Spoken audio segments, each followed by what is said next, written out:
Hii ni habari za Umoja wa Mataifa kutoka New York City. Tuliokuandalia hii leo kutoka Umoja wa Mataifa. Mashirika ya kiraia nchini Kenya yaendelea na harakati za Umoja wa Mataifa za utetezi na uchechemuzi wa haki za wanawake na wasichana. Kwa sababu wasichana wengi wananyanyaswa, kina mama wengi wananyanyaswa, na ni kwa sababu ya tamaduni zetu. Kwa hivyo ili waweze kupata haki, lazima tuendelee kuwaelimisha sana. Basi karibu ambatane nami hadi mwisho. Ni Alhamisi ya tarehe 14 ya mwezi Mei mwaka 2026 kutoka hapa New York, makao makuu ya Umoja wa Mataifa. Ninayekukaribisha ni Arnold Kayanda. Lakini kabla ya kukuletea mada kwa kina, kwanza ni muhtasari wa habari ukiwasilishwa na Lea Mosh. Karibu Lea. Asante Arnold. Kati ya kila watu 4, mmoja anakabiliwa na viwango vya njaa vya dharura, na watu milioni 3.6 tayari wapo katika hali mbaya tena inayotishia maisha yao. Hiyo ndio hali ilivyo nchini Jamhuri ya Kidemokrasia ya Kongo DRC, kwa mujibu wa mashirika ya Umoja wa Mataifa. Taarifa ya pamoja iliyotolewa leo ina takwimu za kuhuzunisha. Mathalan, watu milioni 26.5 wanahangaika kupata chakula kila siku.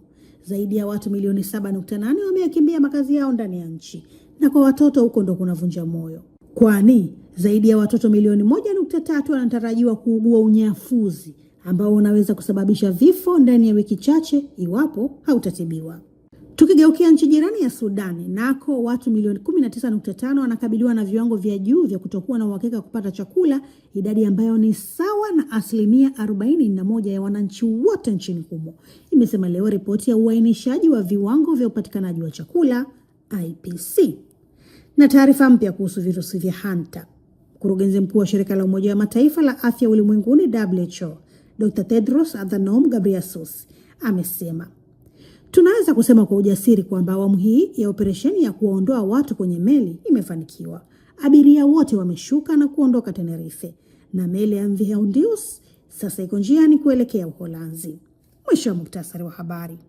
Asante sana Lea Moshi kwa kutuletea muktasari wa habari. Punde ni mada kwa kina maalumu, ikikurejesha kwenye mkutano wa 70 wa kamisheni ya hali ya wanawake duniani uliofanyika hapa New York, Marekani mwezi Machi mwaka huu. Salia papo hapo tafadhali. Integrally, solemnly swear to exercise in all loyalty, discretion and conscience the functions entrusted to me as Secretary General of the United Nations, to discharge these functions and regulate my conduct وفي أداء عملي سوى مصالح الأمم المتحدة وحدها, and not to seek or accept instructions in regard to the performance of my duties from any government or other authority external to the organization.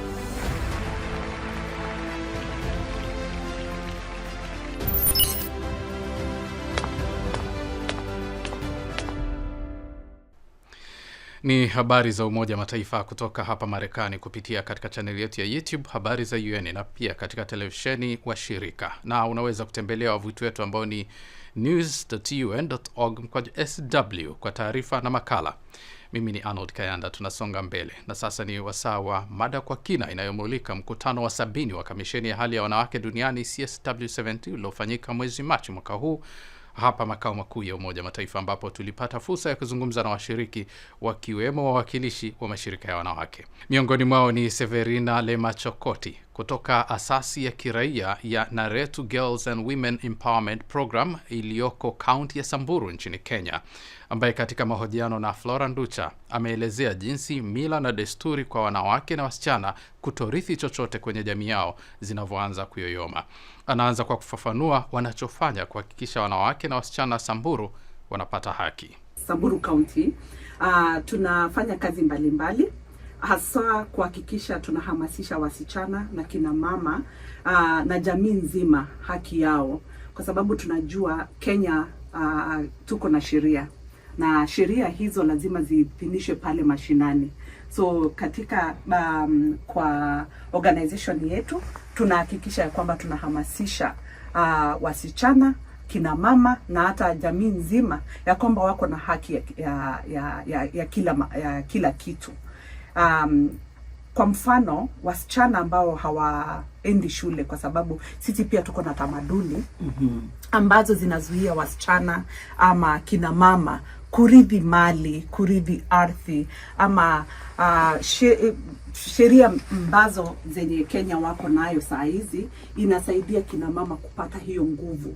So kama shirika letu tunahakikisha ya kwamba tunahamasisha wasichana na kina mama mahali wanaenda wanaponyanyaswa, kwa sababu wasichana wengi wananyanyaswa, kina mama wengi wananyanyaswa, na ni kwa sababu ya tamaduni zetu. Na wakati mwingi tamaduni ni ngumu kutoka jamii kuzibadilisha.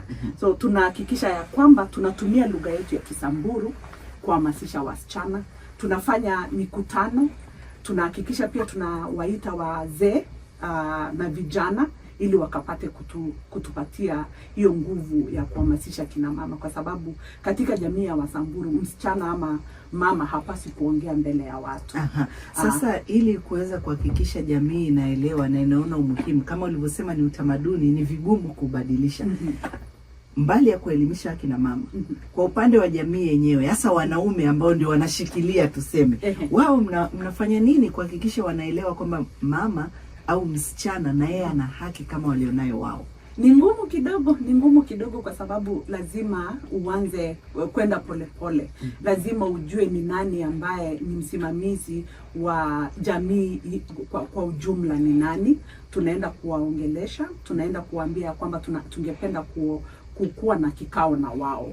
Tunatumia vijana ambao wamepata uongozi, kwa sababu pia tuko na uongozi mashinani.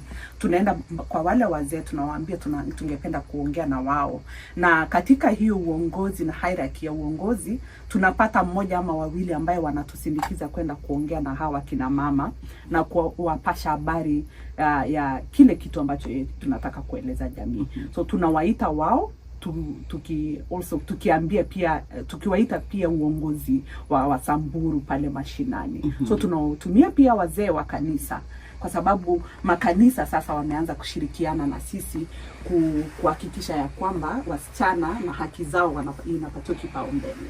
So na pia tunatumia sheria ambazo tuko nayo saa hizi ya wasichana na ya watoto, na tunatafsiri kwa lugha yetu ili wakapate kuelewa zaidi. Changamoto ni nini katika swala yote haya ulioeleza, hasa katika kuibadilisha jamii mtazamo? Changamoto ni mingi. Changamoto ya kwanza ni masomo. Jamii ya Wasamburu wengi hawajaenda shule, hasa wale ambao tungependa watusaidie kuhakikisha sheria ambazo zinatimizwa pale mashinani. Vijana wetu wengi ambao tunawaambia waweze kusaidia wasichana ama kina mama hawajaenda shule. So katika ile hali ya sisi kwenda kuwafundisha, wakati mwingi inakuwa ngumu kwetu kuwatafsiria yale yote ambayo tunataka. Ya pili ni ya kwamba tuko na misingi zetu kama Wasamburu. Ni ngumu sana baba Msamburu wa mke alafu apatie msichana ardhi. Ni ngumu sana baba mke apatie msichana ng'ombe 20 kama zawadi, ama wakati anagawa mali yake. Ni ngumu sana mzee Msamburu wa mke alafu ambie kijana baki nyumbani, msichana aende shule, kwa sababu ni tamaduni zetu ya kwamba msichana ni wa kukua, aoleke, alafu pale kwa nyumbani kwake apate bwana yake aweze kumsaidia. Lakini maneno inaanza kubadilika polepole kwa sababu ya masomo. Serikali imetupatia haki watoto wote waende shule. Ni ile sasa sisi ndio tuko na hiyo kazi ya kuhamasisha jamii kwamba wako na haki ya kwenda shule. Tunatumia pia polisi pale nyumbani, pale Samburu. Tuko pia na shirika la watoto, Children Department, ambao wanatusaidia, probation office pia wanatusaidia katika ile hali ya kuhakikisha ya kwamba yale yote tunafanya inatimizika. Shukrani sana Flora Nducha. Na sasa moja kwa moja ninampisha Assumpta Massoi wa idhaa hii akiwa ghorofa ya 11 ya jengo la Secretariat ya makao makuu ya Umoja wa Mataifa hapa New York, Marekani, akizungumza na mshiriki mwingine wa CSW70. Kwako Asumta. Naam, katika ghorofa ya 11 leo tumepata wageni kutoka Kenya na ni washiriki wa mkutano wa 70 wa kamisheni ya hali ya wanawake duniani CSW70. Kwa jina langu naitwa Salome Gataka Haraka. Mimi ni mwakilishi wa shirika ambalo linaitwa Forum for Women in Development, Democracy and Justice, Kajiado County.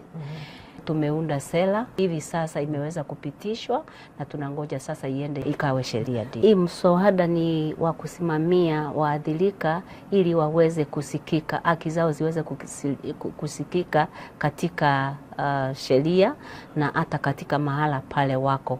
Mfano tuseme mama amepigwa, amedhulumiwa, ako na haki ya kujua ya kwamba anahitaji aende apige ripoti pale kwa polisi ili aweze kupewa haki yake. Ujumbe wenu katika CSW70 ambao mmeshiriki ni nini hasa? Ujumbe wetu ni ya kwamba vile tumekuwa tukisikiza mazungumzo na kupata masomo, ujumbe wetu ni ya kwamba ni kweli kama shirika la kijamii tunahitaji wamama wapate haki ama waadhiriwa wapate haki. Kwa hivyo ili waweze kupata haki lazima tuendelee kuwaelimisha sana, kwa maana mama akishaelimika na akijua nahitajika naenda kuripoti nikipata shida, basi ataweza kujisaidia yeye mwenyewe na aweze kupata haki yake. Swala la mila na utamaduni lilikuwa moja ya masuala ambayo yamejadili katika CSW70. Kwako Salome. Asante sana. Katika mkutano tulipata kukuwa na mjadala ambao katibu mkuu Anne Wang'ombe alinukuu na kuongelelea hili swala kwa kusema lazima hizi vikwazo za kitamaduni ziweze kuvunjwa ili wamama wakuwe huru, na pia akasema ya kwamba tunahitaji kuhusisha wanaume katika hili swala ili waweze kutumika kwa kuongea na wanaume wenzao waweze kuachana na hizi tamaduni ambazo zinadhuru wamama. Kwa hivyo naona katika serikali yetu kuna ile namna wanahusika kwa kuweza kupigana na hili janga la dhuluma kwa wamama, na iko katika kipaumbele ya kusema lazima wamama waelimishwe na watu wale wanahusika katika hili jambo ili tuweze kuvunja hizo dhuluma kwa wamama. Ndio. Nakushukuru sana Salome.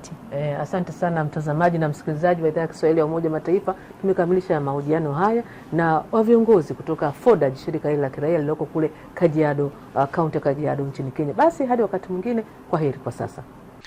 Shukran sana Flora Nducha na Asumta Masoi kwa mada hiyo kwa kina ambayo inatamatisha kipindi hiki cha leo. Lakini tukutane tena Jumanne ijayo kwa jarida lingine la video.